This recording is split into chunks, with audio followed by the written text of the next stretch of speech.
सिद्धि की शादी के बाद वो ससुराल चली जाती है। पीछे रह जाती है भाभी रानी। सिद्धि के ससुराल जाते ही भाभी कहती है, अरे वाह जी वाह, सारे कपड़े मेरे। हाय रे पैंट, अरे वाह वाह, मजा आ जाएगा। अरे ये सिद्धि की अलमारी के सामने खड़े होकर क्या बड़बड़ा रही है? जा जाकर देख मेहमानों को विदाई की मिठाई मिली कि नहीं।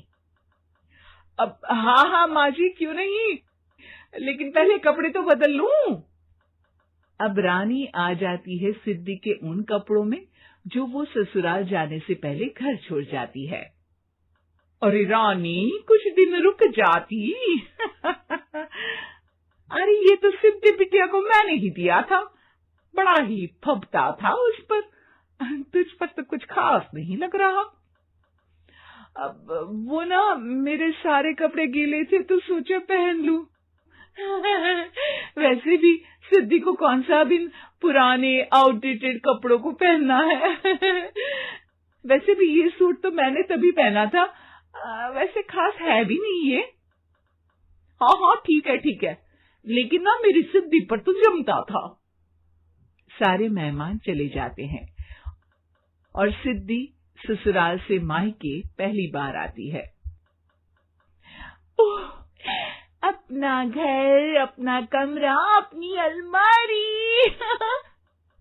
ये बोलकर जैसे ही सिद्धि अलमारी खोलती है तो सामने उसके कपड़ों की जगह कुछ और ही रखा होता है। माँ, ओ माँ, जरा कमरे में तो आना। सास और रानी वहां पहुंच जाते हैं। रानी ने पहनी होती है सिद्धि की जींस और टी शर्ट। अरे भाभी, ये क्या? ये तो मेरी बड़ी ही महंगी टी शर्ट है, इसे आपने घर में क्यों पहनी है?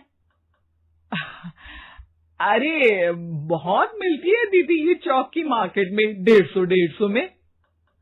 ओ भाभी प्लीज, ये एरोपोस्टल है, 2000 की एक टी शर्ट।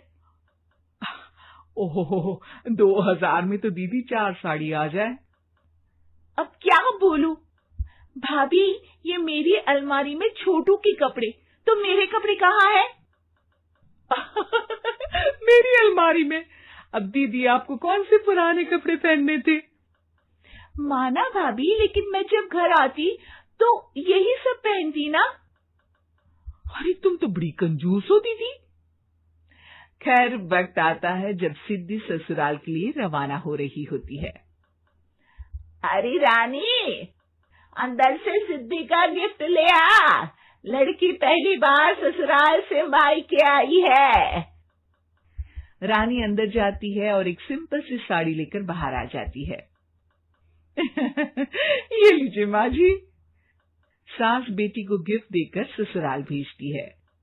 अगले दिन रानी एक सुंदर सी साड़ी पहनकर सामने आती है। अरे रानी, ये तो वो साड़ी है जो मैंने सिद्धि को देने के लिए दी थी जब वो ससुराल ले जाती, लेकिन ये तूने कैसे पहन ली?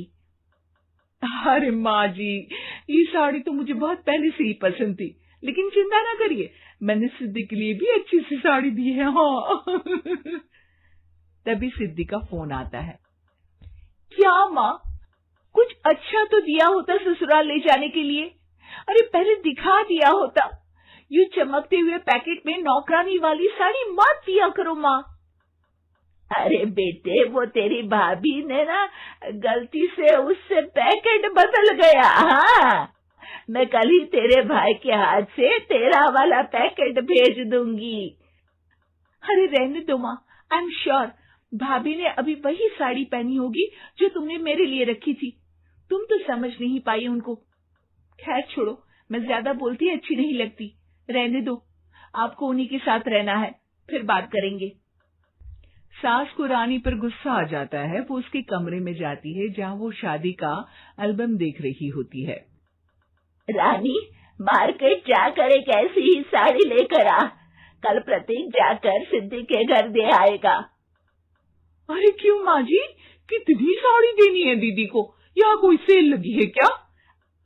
अरे चुप कर, मेरे बेटी के हिस्से की साड़ी खुद पहन ली, अब ज्यादा ज्ञान बांट रही है। एक दिन सिद्धि का फोन आता है। माँ, मेरी सास ने आप सबको खाने पर बुलाया है। सारे लोग सिद्धि के ससुराल पहुंचते हैं। खाना खाकर वो लोग निकल रहे होते हैं कि सिद्धि की सास सभी को गिफ्ट देती है। अरे बहन जी, बेटी के घर का खाना खा लिया, यही बहुत है, जो आप ऊपर से गिफ्ट भी दे रही है। अरे बहन जी, आप भी कहाँ इन बातों पर विश्वास कर रही हैं। सास सभी को गिफ्ट देती है, लेकिन रानी को जो साड़ी देती है वो अजीब सी हरे रंग की, लाल रंग की बड़ी छाप वाली होती है। अरे छी छी, ये कौन पहनेगा? सासू माँ को तो जरी वाली इतनी सुंदर, और मेरे लिए ये नौकरानी वाली। अरे भाभी, दरअसल मैं जब भी घर आती थी आप वापसी में ऐसी ही साड़ी देती थी ना, तो माँ ने सोचा कि आपको आपकी पसंद की ही साड़ी क्यों ना दी जाए। बेचारी रानी, बोलती भी तो क्या। सिद्धि और सास रानी का चेहरा देखकर हंसने लगती है, तो रानी समझ जाती है कि अपने ही बिछाए जाल में वो फंस चुकी है।